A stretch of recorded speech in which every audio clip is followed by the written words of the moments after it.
voudrais que tu nous précises un tout petit peu les différences, puisque maintenant il y a beaucoup de formations, HTLCMA, mouvement alternatif et autres. Est-ce que tu pourrais nous préciser un petit peu quelle est la différence et quel est l'intérêt de l'une ou de l'autre au fond? La différence, c'est que, je dirais, c'est qu'aucune de ces pratiques, à la limite, n'a de spécificité particulière. C'est important ça, effectivement. Hein, c'est-à-dire qu'il s'agit toujours, globalement, de transe ou d'hypnose, qu'on va faciliter par des contacts corporels, physique continue, discontinue, ou bien des mouvements oculaires, ce qui représente tout à fait la même chose, Yeah, tout à fait. hein, et qui vont se distinguer les uns des autres, parce que certains ont des protocoles qui sont assez déterminés, et d'autres, par exemple le MDR, qui a un protocole qu'on pourrait dire comportemental et cognitif, Tout à fait, oui. Et la base de la grille EMDR, c'est ça. Et à l'inverse, des pratiques extrêmement simples, comme hypnose et mouvement alternatif que j'enseigne, où là, on est dans le minimal d'induction d'hypnose, puisque ensuite, on se contente d'accompagner le processus hypnotique, par exemple, avec des mouvements corporels ou des mouvements oculaires. C'est intéressant ce que tu dis là, mais enfin, je pense que le tapping ou ces mouvements alternatifs était déjà une manière de mettre quelqu'un en état d'hypnose. Tout à fait. Alors, pourquoi tous ces sigles un petit peu différents qui mettent un peu de confusion, finalement? Alors, je crois déjà qu'une bonne partie des enseignants d'hypnose partagent une peur du toucher. D'accord. Et de nombreuses formations d'hypnose se font en apprenant l'hypnose sans toucher.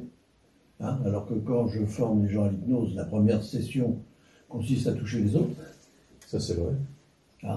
Et ça, il est vrai que tous ces gens qui, notamment par exemple autour des psychologues et puis autour des formations d'hypnose, qui sont peut-être faites aussi en dehors du monde du soin, où là le contact est quelque chose, et on voit bien qu'il faut ramener quelque part le contact dans la relation thérapeutique.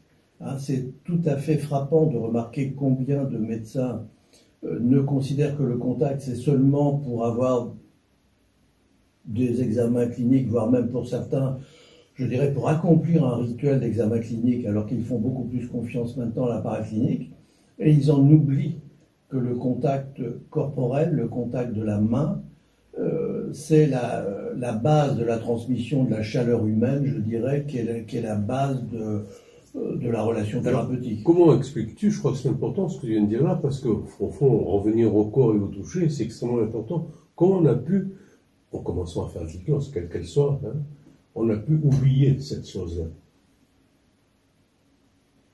Pour moi, deux courants, la psychanalyse et puis surtout, je dirais, les pâles copies de la psychanalyse qui se sont faites. Par exemple, les gens ont fini par croire que la psychanalyse, ça consistait à retrouver l'histoire des gens, ce qui n'était pas exactement la psychanalyse. Et d'autre part, je pense que la médecine technicienne a fini par oublier la valeur du toucher. Et ces deux courants-là ont fini par créer un espèce de consensus sur le fait que, par exemple, on pourrait fort bien examiner les gens en ayant simplement divers capteurs dans son téléphone, comme ça commence à se faire, et en oubliant que quand la main avait une intention, ça pouvait quand même changer un certain nombre de choses, non pas pour guérir des maladies, mais pour permettre de diminuer la souffrance, qui est quand même beaucoup. Et qu'est-ce que tu penses alors, parce qu'il y a de plus en plus de nouvelles techniques qui changent de nom, bien sûr, mais qui sont toujours au fond très proches. Comment on fait la différence pour un profane? Après, je crois que chacun met sa marque. Très bien. EMDR, par exemple, il n'y a qu'en France que EMDR n'est pas une marque déposée. Ah bon? Donc, partout ailleurs, quand vous faites le EMDR ou quand vous vous formez, vous devez des royalties à EMDR. C'est parce qu'il y a eu une thèse de médecine sur MDR qu'en France c'est tombé dans le domaine public. Exactement comme pour la sophrologie et le training autogène. J'ignorais que le MDR était tombé dans le fond. Tout à fait. Hein. Et à partir de ça, il y a des pratiques qui, comme celle d'Éric Bardot avec l'HTSMA, sont très marquées par sa personnalité, par sa manière de faire. C'est le seul d'ailleurs. Et il ne viendrait pas du tout l'idée d'appeler ce que je pratique HTSMA, même si je partage beaucoup de ses idées. Voilà, c'est trop proche. Voilà. Mais de mon côté, moi ce que j'essaie d'enseigner, c'est des trucs simples qui vont être à la portée de thérapeutes qui, au début, croient que l'hypnose c'est compliqué.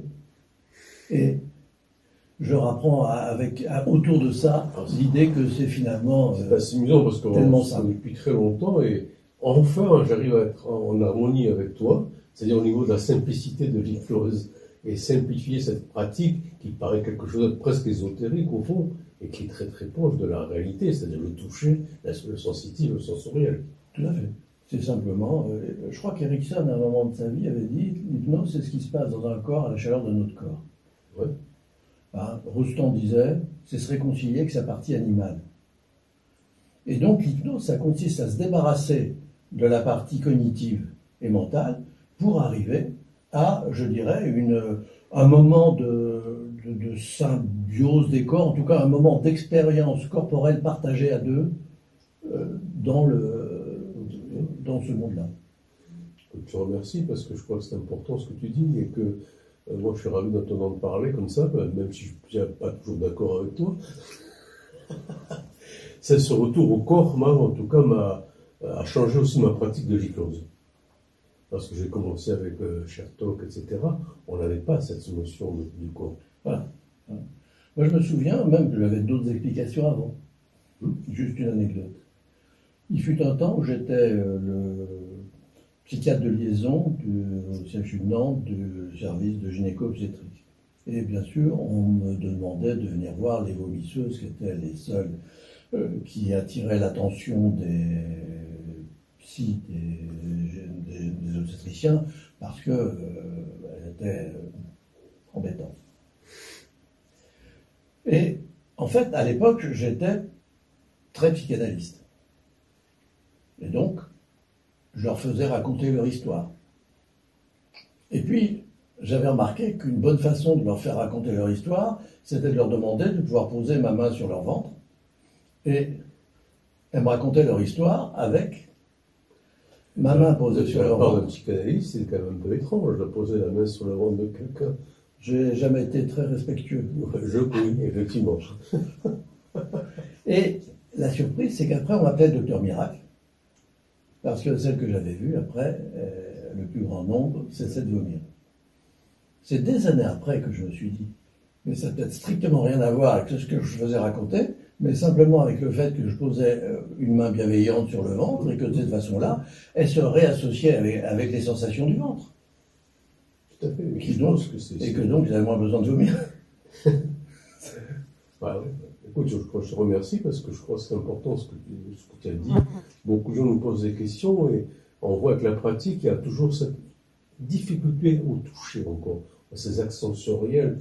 Je ne sais pas si tu as entendu parler de Stéphane Heller, qui a travaillé avec Erickson, qui travaille sur les axes sensoriels hors conscient, où on parle uniquement du sensoriel. Tu connaissais un petit peu ça, non? Non, je t'apprends quelque chose. Ouais, bien sûr. Bien sûr. Ouais. Ben, merci Alain. Pour une fois, on arrive à parler normalement.